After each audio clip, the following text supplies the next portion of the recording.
बिहार में नवगठित कैबिनेट की बैठक आज 23 नवंबर को विधानसभा का विशेष सत्र। नीतीश कुमार के अलावा 14 नेताओं ने राज्यपाल के सामने ली थी शपथ।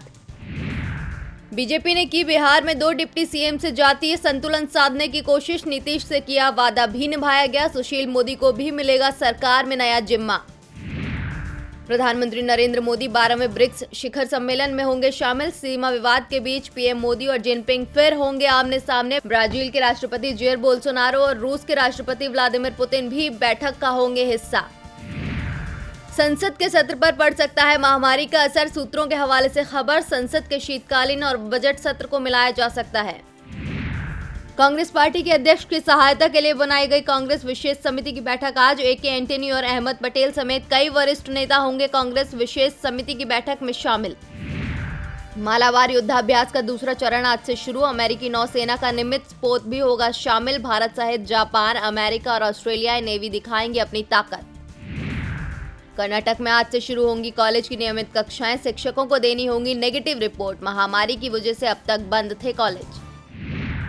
पूर्वांचल के लिए आज से चलेंगी कई विशेष ट्रेनें। छठ पर उमड़ने वाली भीड़ को ध्यान में रख रेलवे ने किया फैसला। कई ट्रेनें रवाना करके लोगों की राह आसान की जाएगी।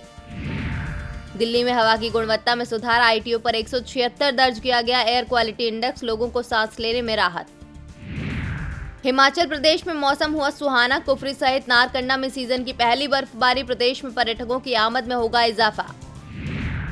अमेरिका के राष्ट्रपति चुनाव में मिली हार को नहीं पचा पा रहे ट्रंप। एक बार फिर बोले, मैंने ही जीता राष्ट्रपति का चुनाव। अमेरिका के पूर्व राष्ट्रपति बराक ओबामा ने डोनाल्ड ट्रंप को सुनाई खरी खोटी। कहा, अब हार स्वीकार लें, चुनाव में मिली है बाइडेन को जीत।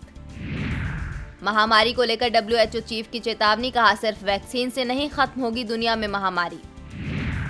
सत्या नडेला समेत 9 कंपनियों के सीईओ से मिलेंगे अमेरिका के निर्वाचित राष्ट्रपति जो बाइडेन। देश की अर्थव्यवस्था पर चर्चा करेंगे सभी दिग्गज। उपराष्ट्रपति पद के लिए निर्वाचित कमला हैरिस भी होंगी शामिल। पाकिस्तान में चीनी घोटाले में शहबाज शरीफ प्रधानमंत्री इमरान खान के दोस्त पर केस दर्ज। धन शोषण, जालसाजी, आपराधिक विश्वासघात का लगा आरोप।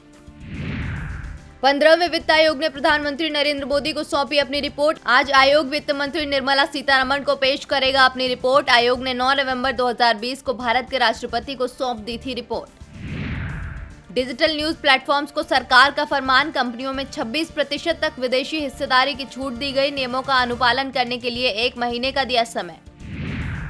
पंजाब में नहीं थमा किसान प्रदर्शन। रेलवे ने रद्द की 3090 मालगाड़ियां। हुआ 1670 करोड़ रुपए का नुकसान। घरेलू बाजार में लगातार 46वें दिन भी पेट्रोल डीजल की कीमतों में कोई फेरबदल नहीं। कच्चे तेल के अंतर्राष्ट्रीय बाजार में अभी भी डिमांड में सुधार नहीं। पिछले सितंबर में ₹1.19 सस्ता हुआ था पेट्रोल। BPCL के निजीकरण की तैयारी तेज। सरकार को मिली कई बोलियां। रिलायंस, आरामको जैसी कंपनियां रही रेस से बाहर।